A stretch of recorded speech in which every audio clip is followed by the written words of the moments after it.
What is going on, Pats Nation? You guys already know who it is. Patriots Global back here with another video. And in this one, we are going to be talking about my winners and the losers from the New England Patriots Week 2 loss against the Miami Dolphins at home. Now, you might be saying, Patriots Global, we're kind of on to the Jets at this point, man.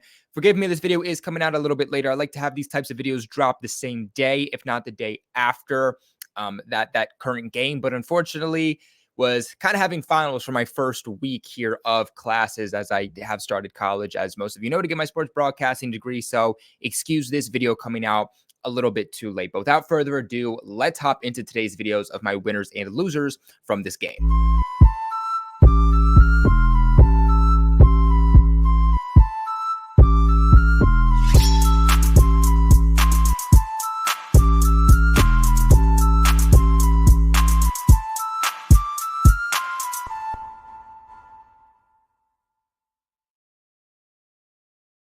My first winner, yes, my first winner of this list is going to be Mac Jones. Now, Mac Jones didn't do anything necessarily crazy like he did in week 1 against the Philadelphia Eagles, where he put up 316 yards, he put up 3 touchdowns. But I did think that Mac Jones was very, very good in this game, and that the stat sheet won't necessarily showcase how good he was in this game. Now, his stat line for this game, he threw 42 passes. Yes, Mac Jones has thrown over 100 passes through 2 weeks, which in itself is already crazy, but he threw 42 passes. He completed 31 with over a 60% completion rate for 231 yards, 1 touchdown, and 1 interception. I think first off, people are going to say, well, Mac Jones has thrown an interception in both of his last 2 games to start the season. And I think that maybe that wasn't a great pass by Mac Jones to Devontae Parker down the sidelines when the New England Patriots were already knocking on the door to put points up in a position in the game where they had to put points up on the board. But I think that interception by Mac Jones was just as much on Devontae Parker as it was on Mac Jones. You would like to see Devontae Parker be the 80-20 guy he likes to say he is, and I thought that he totally lost leverage, looked like he slipped a little bit, and that he could have fought for that ball a lot more than he did. So again, I put that interception just as much on Parker as I do Mac Jones. So I'm not too worried about that interception overall. I thought that Mac Jones in this game was under duress a lot. I would say more than 80% of this game, Mac Jones was under duress. And I think that so far this season, we've seen a completely different Mac Jones. If there's one thing that people would ask me, how do you defeat the Patriots? How do you slow down the Patriots offense? How do you stop Mac Jones? I would say pressure him. But Mac Jones has had over a 100 overall passer rating through 2 weeks with 0 interceptions when he has been pressured. I think Mac has been absolutely fabulous there. But like I said, in this game constantly, especially off the edge, was getting pressured. This O-line has not given him the opportunity to even step up into the pocket, because it's okay if your tackles are a little lackluster as long as the interior of your O-line is okay and allows Mac Jones to step up in the pocket to avoid some of that pressure. But the O-line in general has been so bad in terms with letting Mac constantly get pressured that Mac has had to get the ball out within a split second, which I thought he's done really good at, but also extending plays by being mobile and going out wide and throwing on the run, something that Mac Jones really never had in his toolbox. That was not a part of his repertoire. And it seems like so far through 2 weeks, especially in this game, that's something that has been added to his toolbox that has helped the Patriots offense look so good. If you look at the stats, and we're not going to, talk about that in this because this is winners and losers and not how the Patriots O-line is performing. But if you look at the stats, Mac Jones has been pressured a lot more than the stat sheets are showing up, right?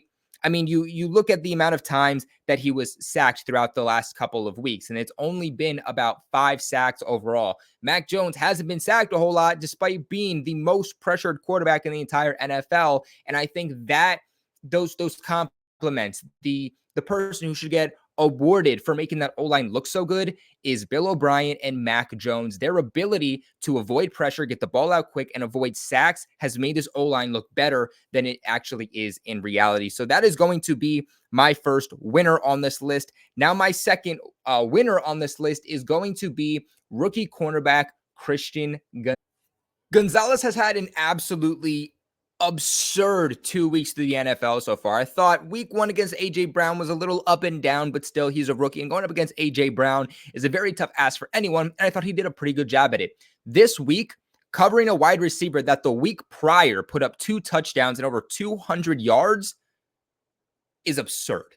And that is exactly what the rookie cornerback came in and did. Christian Gonzalez was targeted 5 times throughout the entirety of this game. He allowed 3 receptions for 32 yards, got his first career interception, allowed a passer rating of 39.2 when targeted, and had a coverage grade of 91.6 in this game. That was the best out of any cornerback in week 2. Not to mention that Christian Gonzalez is one of the highest graded cornerbacks so far in the NFL.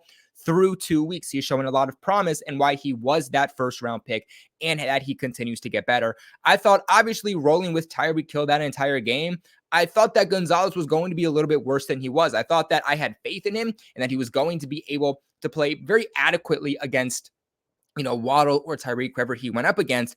But the fact that he was on an island alone with Tyreek Hill, who is, if you don't consider him the best wide receiver in the league, you better have him somewhere in your top 3, and was able to limit Tyreek Hill to only, let me see. He was targeted 9 times with 5 receptions for 40 yards and 1 touchdown. That touchdown also wasn't allowed by Christian Gonzalez. It was allowed by Kyle Duggar on sort of a miscue by the Patriots defense. I thought that he has looked absolutely stout. He looked absolutely baller in this game. He had the speed. He had the mirroring coverage. He had the technique down.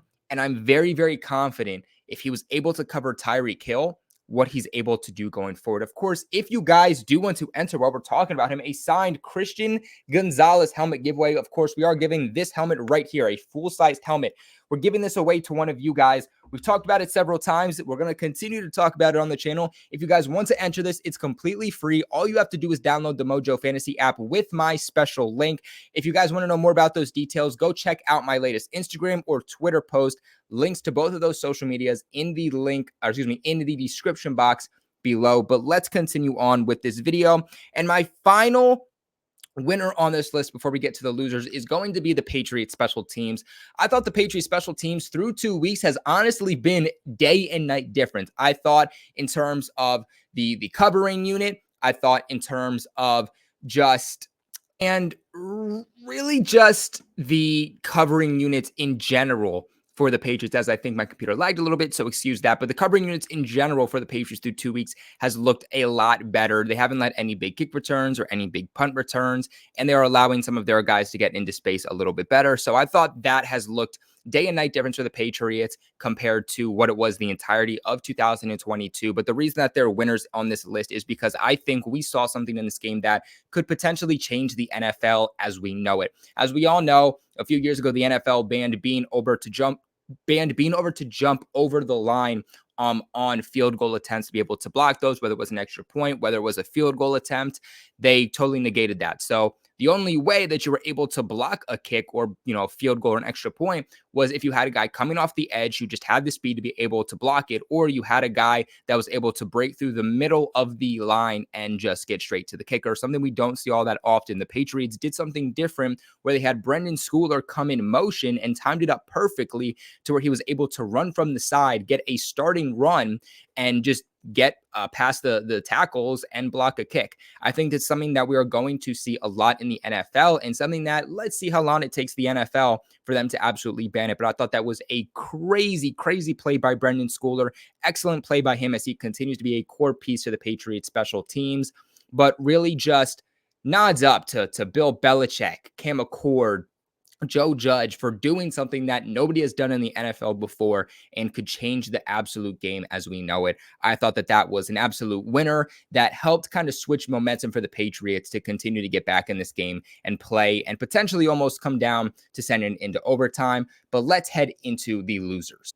Before we get on with the losers, though, I do want to give a massive shout out to the sponsors of the channel and my friends who will be sponsoring us all season long over at BetUS, guys. Right now, if you use the link in the description box below or pin in the comment section below, you guys can get a 125% sign-up bonus. That is more than double your initial deposit that you put in, right? Like I always give the example, you put in $100, that's going to be $225. You guys know math. You guys can do math way better than I can do. And we all know, never do math on the air. That's like a reporter's or just a YouTuber's #1 rule. You never do math on the air. But yes, The best thing about BetUS too is the fact that they're available in all 50 states. You know, you don't have to worry about, are they available in my state? Are they not? Or hey, if I'm traveling, can I bet there or can I not bet there? The best part is that no matter where you're going to travel, BetUS is going to be able to be used by you, whether that is on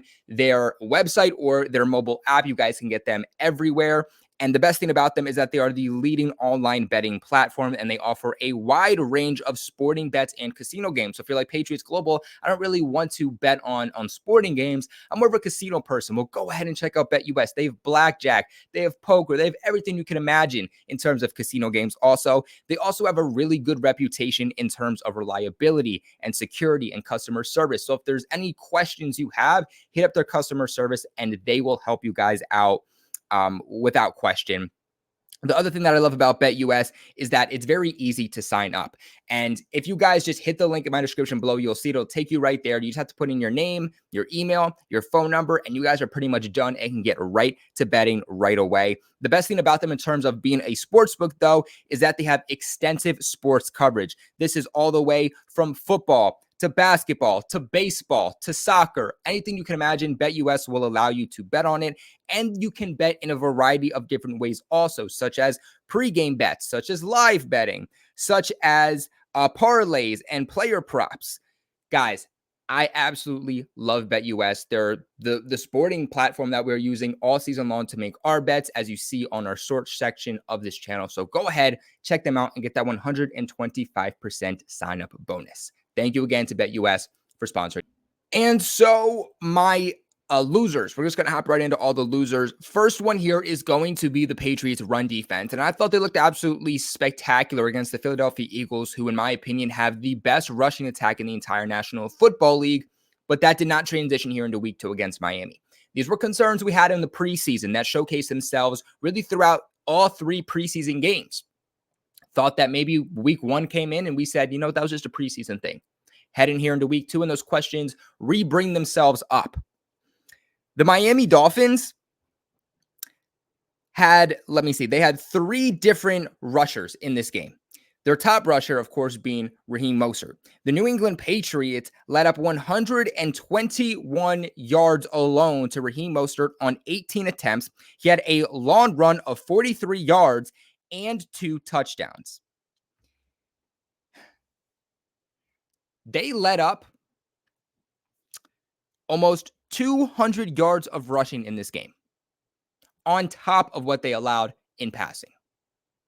The big reason that the Miami Dolphins offense was so hard to get off the field, and part of why we lost this game, was because they are a multi-dimensional offense. They were really able to do whatever they wanted to us, whenever they wanted, for the most part, especially in that first half. And it seemed like, again, the Patriots weren't playing complimentary football, right? It seems like when they were finally able to stop the pass, then you had Raheem Mostert coming out of here on the first drive and punching out a 43-yard touchdown. You look at how some of the New England Patriots players alone performed against the run. You had Josh Uche, who had a 59.5 overall run defensive grade against the run. Keon White, 61.1 grade against the run. Matt Judon, who had a 65 overall grade against the run. And then these interior guys, which is where I feel like the issue starts, coming in with Devon Godchow at a 60.7 overall defensive grade against the run. Christian Barmore had a 43.6 grade against the run. Lawrence Guy, 58.6 against the run. Daniel Aquale, 45.1 against the run. Juwan Bentley, 54 overall grade against the run. And Jelani Tavai, 56.1 run defensive grade. I think that the issue starts with the interior of the defensive line. I've said it many times, and I will continue to hammer it. It seemed like these big plays, for the most part, were coming when Miami was running through the gut of the Patriots defensive line. That starts with guys like Daniel Aquale. That starts with guys like Christian Barmore. That starts with guys like Lawrence Guy and Devon Godchow. The fact that Godchow and Guy alone, being the Patriots' big interior guys that are supposed to be those run-stuffing defensive tackles, and Godchow alone, your only nose tackle on this roster, they got to do better at stopping the run. They got to do their job and stop asking the safeties and the linebackers, those second and third points of attacks, to come up and do their job for them. Now, there were some times that Miami's rushers were able to bounce it outside and have some good runs too, but for the most part, it was running up the gut.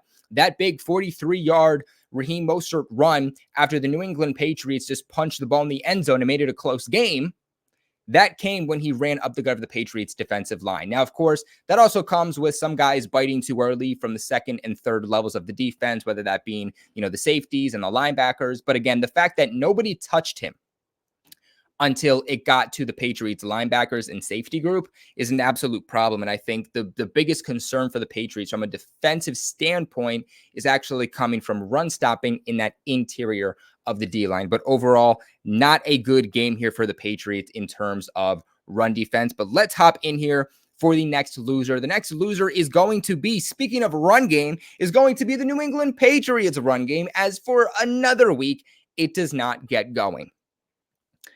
Ramondre Stevenson, 15 attempts for a total of 50 yards and 1 touchdown. He had a long run of 12 yards.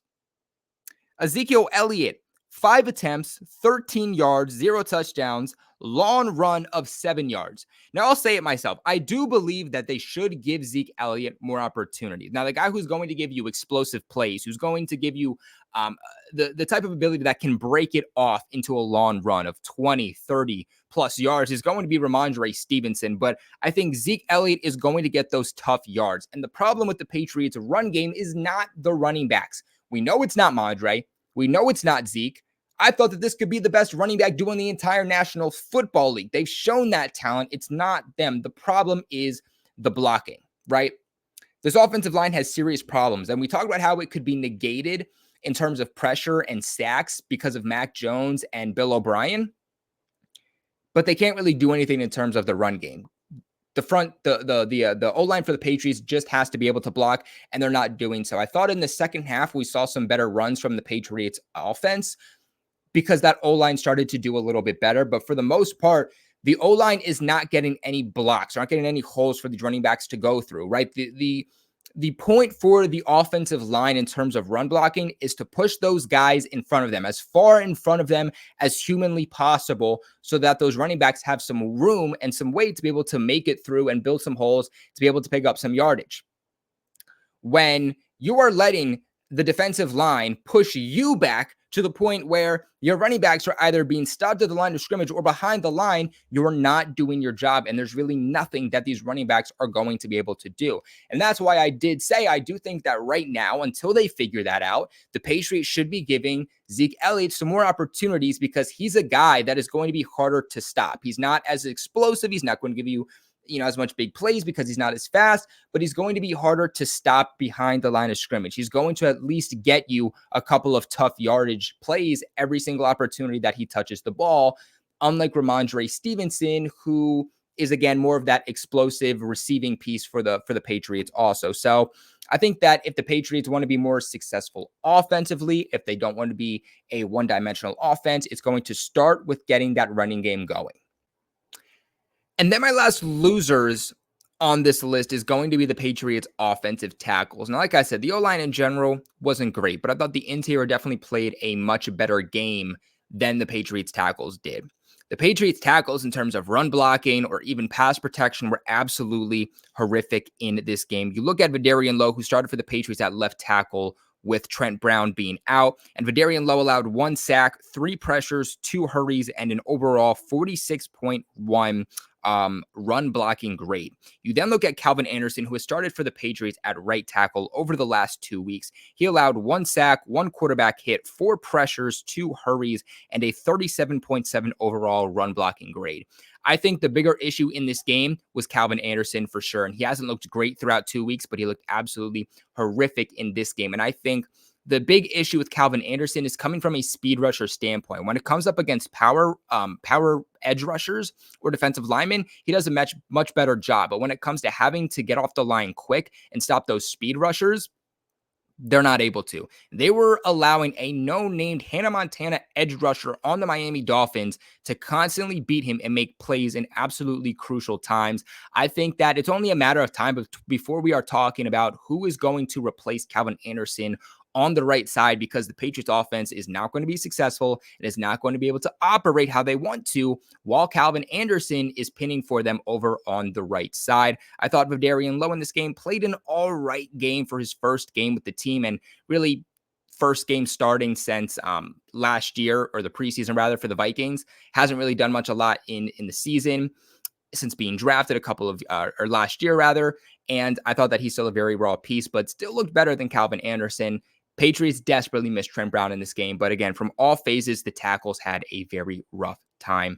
So these are going to be my winners and losers against the Miami Dolphins. What are your guys' thoughts? Let me know in the comments section below. Remember to leave a big like on this video, and of course, subscribe to the channel for all of your New England Patriots news. I appreciate you guys for watching as always, and of course, never forget,